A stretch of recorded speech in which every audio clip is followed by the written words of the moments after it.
사랑하는 샘물 성도 여러분, 오늘도 이 새벽에 여러분과 함께 기도하게 되기를 또 영광으로 생각합니다. 말씀을 통해 은혜 받고 기도하는 시간 되시기를 바랍니다. 우리 모두 샘물의 기도를 하나님께 먼저 올려드리겠습니다. 마음 모아 샘물의 기도를 하나님께 드리겠습니다. 먼저 우리 믿음을 고백합니다.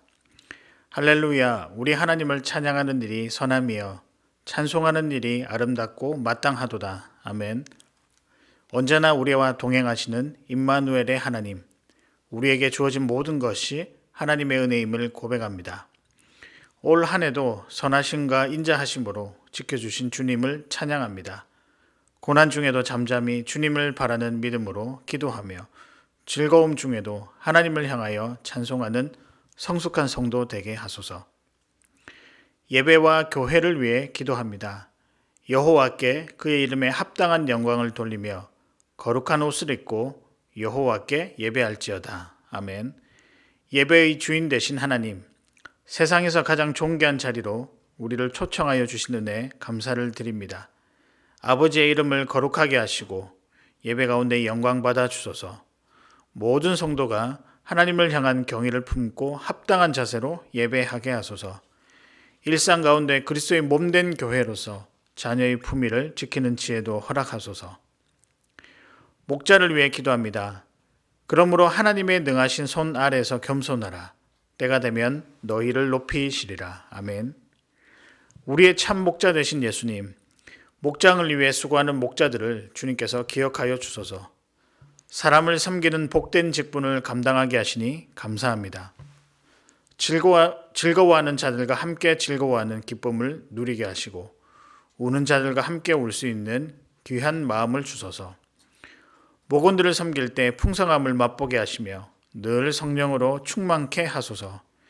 이 모든 목장의 사역 가운데 오직 주님의 이름만 높임을 받으소서. 다음 세대를 위해 기도합니다. 청년이 무엇으로 그의 행실을 깨끗하게 하리이까? 주의 말씀만 지킬 따름이니이다. 아멘. 말씀으로 이 땅에 오신 주님, 샘물의 다음 세대가 주의 말씀을 따라 살게 하소서. 바른 길을 행하는 자녀들의 걸음을 평안케 하시며 하나님께 소망을 두는 복된 자녀들이 되게 하소서. 주께서 좋은 것으로 우리 자녀들의 소원을 만족하게 하시고 우리 자녀들의 삶을 독수리같이 새롭게 하시는 은혜도 경험하게 하소서. 나라와 선교사 환우들을 위해 기도합니다. 두려워하지 말라. 내가 너와 함께함이라. 놀라지 말라. 나는 내 하나님이 됨이라. 내가 너를 굳세게 하리라. 참으로 너를 도와주리라. 참으로 나의 의로운 오른손으로 너를 붙들리라. 아멘. 의로우신 하나님, 이 나라의 혼란스러운 상황이 속히 진정되게 하시고 일상을 회복하게 하소서. 선교사님들이 복음 사역을 통해 귀한 열매 맺게 하시고 도우시는 하나님을 경험하게 하소서. 환우들을 기억하사 담대함을 허락하시고 의로운 오른손으로 붙으사 회복의 은혜를 더해 주소서. 오늘도 주님과 동행하는 형통한 하루가 되게 하옵소서. 우리 구주 예수님의 이름으로 기도합니다. 아멘. 오늘 저와 여러분이 함께 나누실 말씀은 창세기 22장 15절에서부터 24절까지의 말씀입니다. 여호와의 사자가 하늘에서부터 두 번째 아브라함을 불러 이르시되 여호와께서 이르시기를 내가 나를 가리켜 맹세하노니 내가 이같이 행하여 내 아들 내 독자도 아끼지 아니하였은즉 내가 내게 큰 복을 주고 내 씨가 크게 번성하여 하늘의 별과 같고 바닷가의 모래와 같게 하리니 내 씨가 그 대적의 성문을 차지하리라. 또 내 씨로 말미암아 천하 만민이 복을 받으리니 이는 내가 나의 말을 준행하였음이니라 하셨다 하니라. 이에 아브라함이 그의 종들에게로 돌아가서 함께 떠나 브엘세바에 이르러 거기 거주하였더라. 이 일 후에 어떤 사람이 아브라함에게 알리어 이르기를 밀가가 당신의 형제 나홀에게 자녀를 낳았다 하였더라. 그의 맏아들은 우스요 우스의 형제는 부스와 아람의 아버지 그무엘과 게색과 하소와 빌다스와 이들랍과 부두엘이라.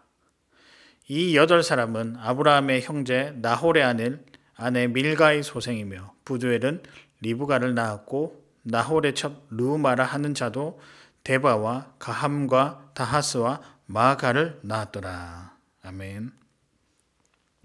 오늘 말씀은 너는 복의 근원이 될지라 라고 하는 말씀입니다. 여러분에게 누가 당신은 복의 근원이 됩니다 라고 선포하면 기분이 어떨까요? 참 좋은 것 같습니다. 이런 메시지는 언제 들어도 힘이 되고 위로가 되고 또한 격려가 됩니다. 그래서 이 시간에 여러분 자신에게 한번 외쳐보도록 하겠습니다. 나는 복의 근원이다. 내가 복의 근원이 될 것이다. 한번 외쳐보실까요? 아마 다 이제 한 번씩 외쳐보셨을 것이라고 생각합니다. 이 말씀대로 여러분이 복의 근원임을 확신하며 이 말을 통해 여러분 많은 힘을 얻으시기를 바랍니다. 오늘 말씀을 통해서 우리가 두 가지 정도만 한번 살펴보고자 하는데요. 먼저 복의 근원이 된다라고 할 때 이 복은 무엇이며 어떻게 하면 이 복을 잘 누릴 수 있는지 또 어떻게 하는 것이 복을 누리는 것인지 함께 묵상해 보기를 바랍니다. 구약 말씀에 아담으로부터 그리고 시작하는 역사 가운데 하나님의 특별한 행위를 발견할 수 있습니다. 아담도 그랬고 그 다음에 노아도 그랬고 아브라함과 이삭과 야곱, 요셉 이 모든 족장들 특별히 지도자들에게 하나님께서 하신 특별한 행위가 있습니다. 그것을 성경에서는 언약이라고 부르고 다른 말로 약속이라고 부릅니다. 여러분 이 약속의 내용이 무엇일까요? 복에 관한 내용입니다. 아브라함에게 언급된 복이 오늘 처음 언급된 것도 아니고 이전부터 계속되어 언급되어 왔던 그런 내용, 이 복에 관한 내용입니다. 이 복에 관한 내용을 좀 더 살펴보면 자녀가 많아지는 어떤 다산의 복도 있을 수 있고요. 그 다음에 하나님께서 허락하신 이 눈에 보이는 여러 땅들, 그리고 재산, 그리고 풍요로움, 그리고 형통함. 여튼 이 복의 내용을 크게 한 세 가지 정도로 압축했지만 그 복의 규모나 또 그 복 안에 포함되어 있는 여러 가지 복들을 생각하면 사실 이 복은 어마무시하다, 굉장히 크다라고 말씀드릴 수 있습니다. 그런데 여러분 눈에 보이는 이 복도 중요하긴 하지만 사실 더 중요한 복이 있습니다. 그 복은 무엇이냐? 믿음의 복이라고 할 수 있습니다. 이 복을, 이 약속을 하나님께서 허락하셨기 때문에 하나님께서 약속을 맺는 우리 믿음의 선조들에게 약속하시면서 여러 눈에 보이고 우리가 누릴 수 있고 소유할 수 있는 복도 허락해 주셨지만 이 모든 것이 내 것이라고 확신할 수 있는 그 믿음, 하나님과의 관계 속에서 더 풍성해지는 그 믿음이라는 복도 함께 허락해 주셨습니다. 그래서 우리가 말씀을 보게 되면 이 아브라함이나 족장들이나 또 여러 왕들이 참 하나님 앞에서 신실할 때 그들이 누렸던 눈에 보이는 복들도 있지만 조금 더 성경을 깊이 살펴보면 그것보다 그 인생을 살아가는데 굉장히 지탱할 만한 그 인생을 살아가는데 부족함 없는 믿음이란 복을 다 누렸고 가졌던 것을 보게 됩니다. 여러분 복하면 생각나는 혹시 말씀이 있습니까? 저는 복하면 시편 1편이 생각이 납니다. 복 있는 사람에 관한 내용인데요. 복 있는 사람은 그 말씀 중에 오직 여호와의 율법을 즐거워하며 주야로 묵상하는 자로다. 이 사람이 복이 있다라고 이야기를 하고 있습니다. 근데 이 복들을 잘 살펴보면 한 사람에게 주어진 이 복이 눈에 보이는 풍성함과는 조금 다르게 그 사람이 살아가는 데 있어서 근원적인 대답을 할 수 있는 그런 복들이라는 것이죠.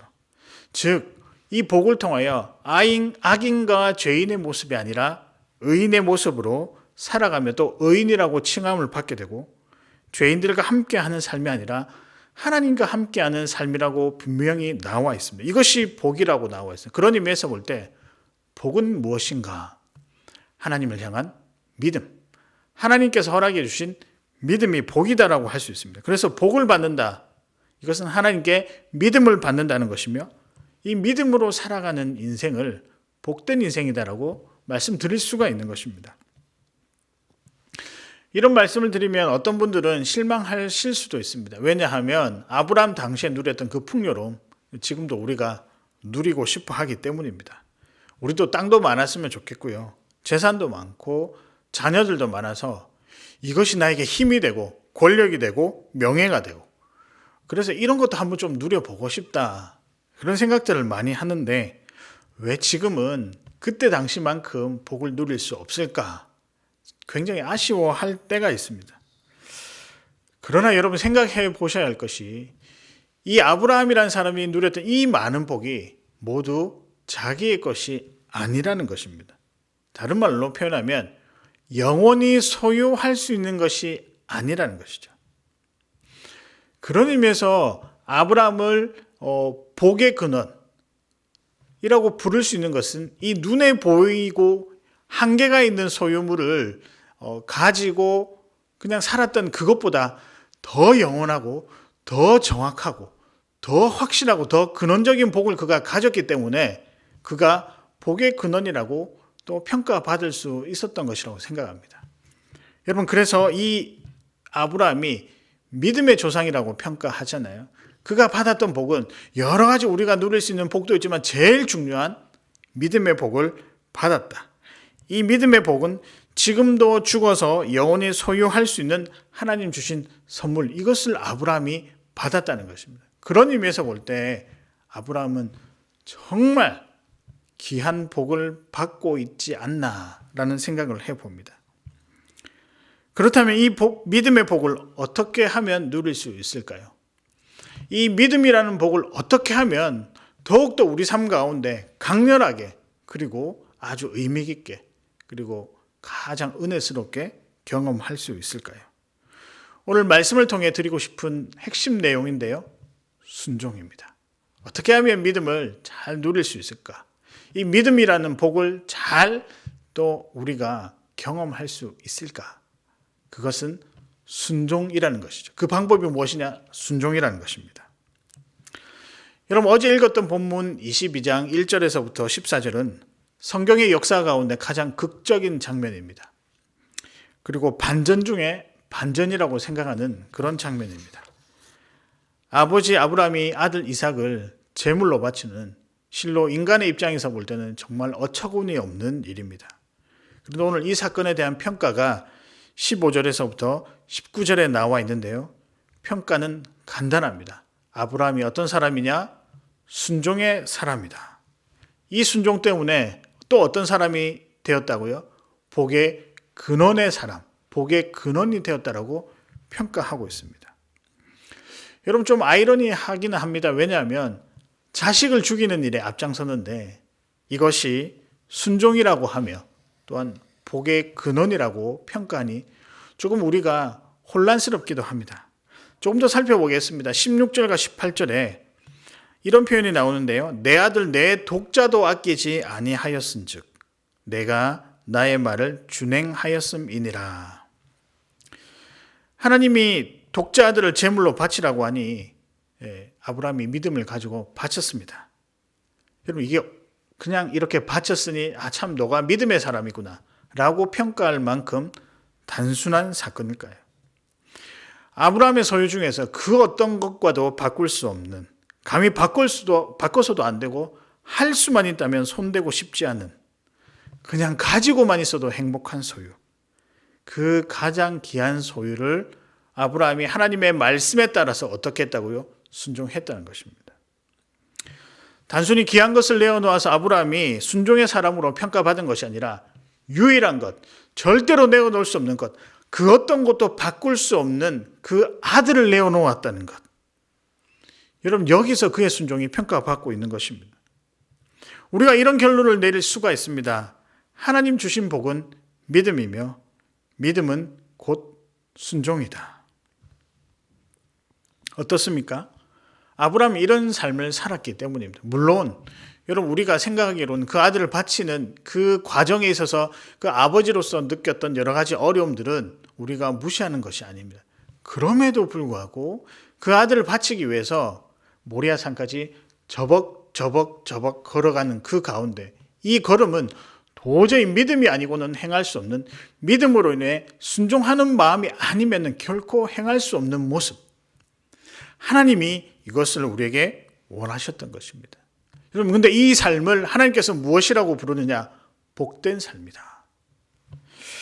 17절에 보면 내가 내게 큰 복을 주고 내 씨가 크게 번성하여 하늘의 별과 바닷가의 모래와 같게 하리니 또 복의 후손들이 믿음의 후손들이 그 대적의 성문을 차지하리라고 하고 있습니다. 그리고 18절에 보면 이 믿음의 후손들을 통해 천하 만민이 복을 받는다라고 기록하고 있습니다. 순종하는 믿음을 통해 아브라함뿐만 아니라 우리도 믿음을 누리게 되며 믿음으로 하나님과 교제하며 동행하며 궁극적으로 구원으로 인한 영원한 생명을 얻는 은혜를 우리가 누리게 되는 것입니다. 순종 하나 때문에요. 근데 여러분, 이 순종이 결코 쉽지 않습니다.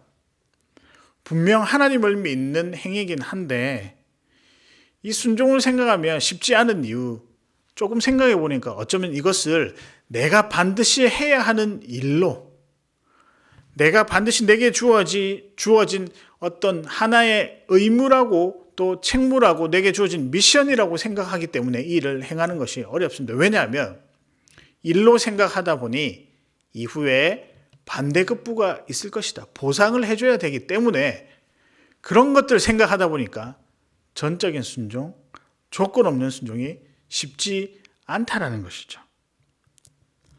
그러나 다듬고 말씀드리면 이 순종, 이 조건 없이 이 전적인 순종으로 말미암아 누리는 복이 그렇게 해서 얻는 반대급부, 소위 말하는 반대급부가 우리가 생각하는 것 이상 상상을 초월할 만큼 크고 놀랍고 값지다는 것입니다.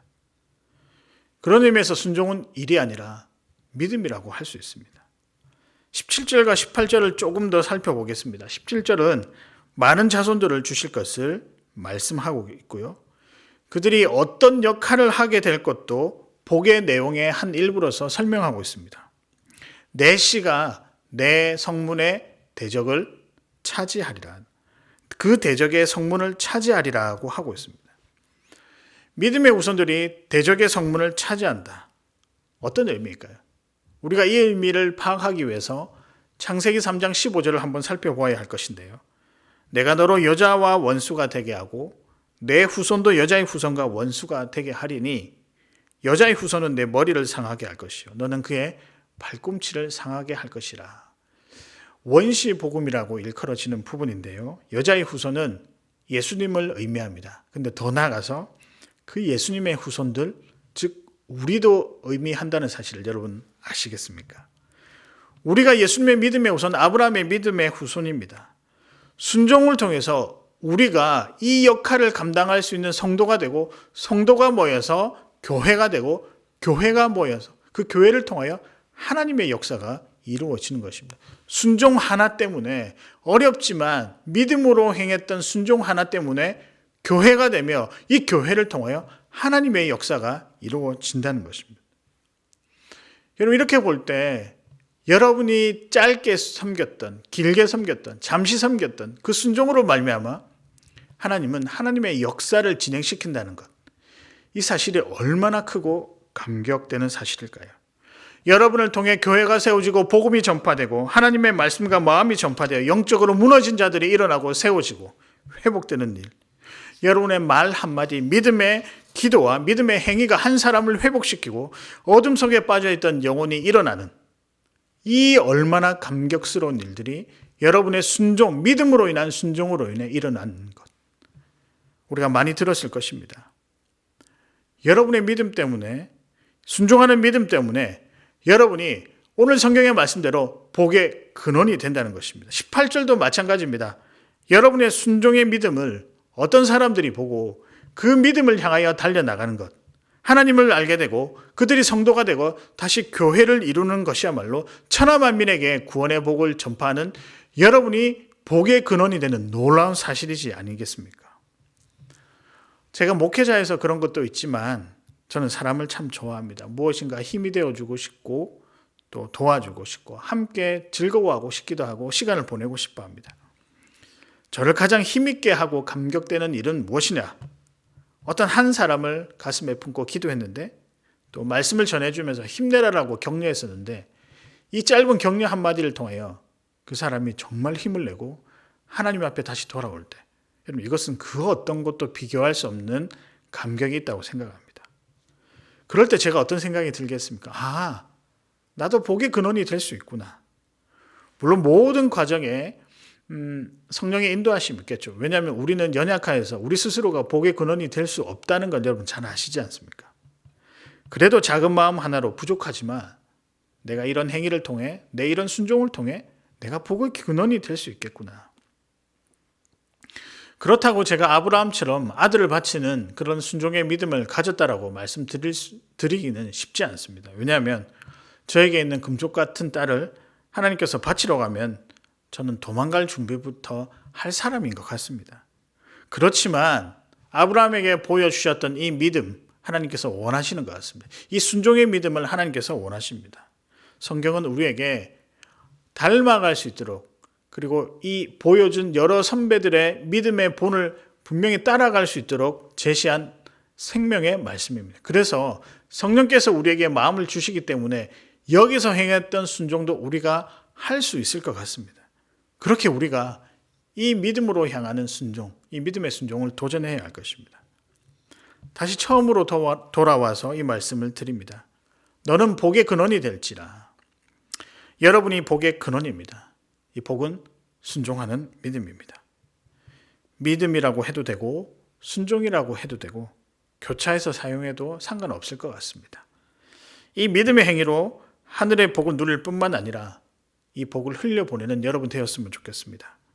지금은 어린아이와 같은 순수한 믿음이 필요한 시기이기도 하고 내가 가진 모든 것이 사라진다고 해도 또한 그렇게 내어놓을 수 있는 형편과 믿음으로 감사할 줄 아는 그런 시기인 것 같습니다.